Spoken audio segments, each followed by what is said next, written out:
Hello, Sojourn. Time for another midweek video update. I'm Dave Lamb, and with me today is Eric Freeman. Hey Dave, how you doing? Eric is one of our new church planting residents. He's going to be specializing in the areas of communication and helping us in Sojourn students and a number of other pastoral generalist kind of areas as he and his partner Justin work towards their church planting goals 1 year from now in Cadillac. We're towards the end of this fall's community group season. Next week, our groups will be completing their gospel and life study and taking a break soon after that for Thanksgiving. It's hard to think that the season's almost over, and we're looking forward to Advent and the coming special services that take place there. We'll be getting that information out in terms of schedules of opportunities soon. But today I wanted to spend a few minutes just to get to know Eric a little better. Eric, you're no stranger at Sojourn. You've Nope. been here before. Tell us a little of your history at Sojourn Church. Yeah, so my wife Julie and I, we joined then Emmanuel Baptist Church about 10 years ago. We were working at Lake Ann Camp, got married here at this church around that time, and just jumped in, dove into the community. A lot of things were changing at the church, and we wanted to be part of it. And so eventually, this church kind of hired me. They hired me as a secretary, as a youth director, as a pastoral intern, and everything else that Matt and Ben didn't want to do. They gave it to me at that time too. And so I worked here for about a year and a half, and then they just saw a call to ministry in me. And so I went off to seminary for a few years. My wife did as well. And we have been sojourning back to Sojourn. And finally, God brought us back here for a really great ministry opportunity. Great. So you mentioned your wife, Julie. Why don't you just share us quickly your family? Where are you at now? Yeah. So Julie and I have been married for almost 10 years now. We are a camp couple. We met as counselors at Lake Ann Camp, and like I said, we got married here at this church.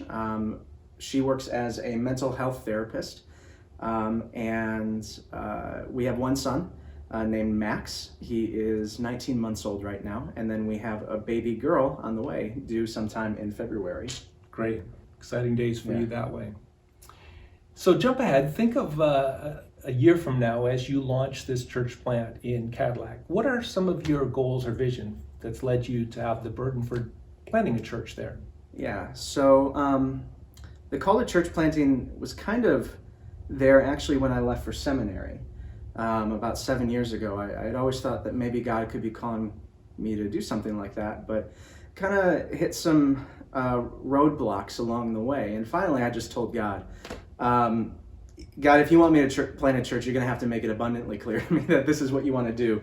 And he did. He dropped an opportunity in my lap in Cadillac where he helped me meet Justin. He helped introduce me to that community, and I really fell in love with the community of Cadillac, and exposed me to the need that is there, that there are a lot of people in that community who just don't feel comfortable attending an established church. They have their questions. They want to find a community to belong to. They want to know more about God. But for one reason or another, they just don't have a safe place to go and do that.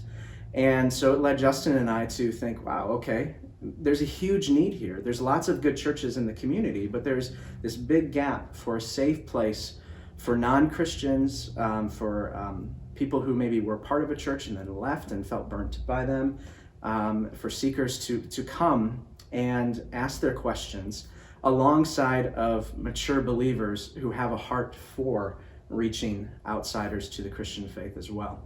And I kind of feel like Justin and I speak that language. We get those struggles, we get those doubts and questions, and we want to walk alongside a lot of people who want to go there too. Great.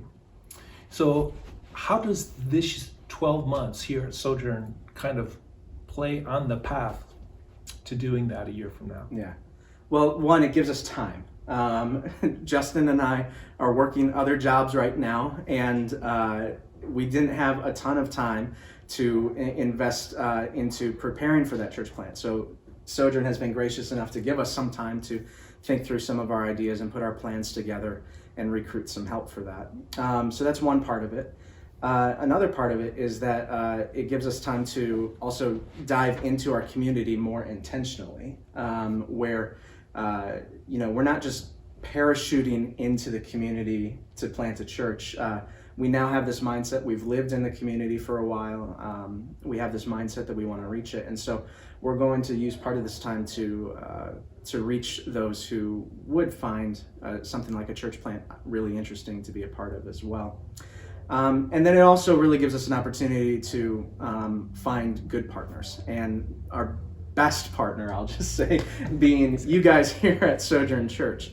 Nobody can do church planting alone. It's a really hard ministry, and there's not the greatest success rate. And usually the indicator of a successful church plant is how many people do they have in their corner cheering for them. And so strengthening our relationship, for me, renewing my relationship with Sojourn Church is really important, so that we can have that sort of prayer force behind us, sort of love and support that really helps us for the work that we're about to do.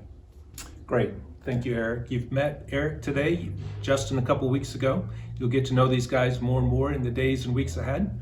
And our partnership, again, as he's just mentioned, we envision going long beyond this year as we have the opportunity to serve the kind of northwest region of Michigan and see gospel thriving churches planted here. Remember, Sunday morning, services at 9 and 11. You need to register, be one of the 85 slots to be in person.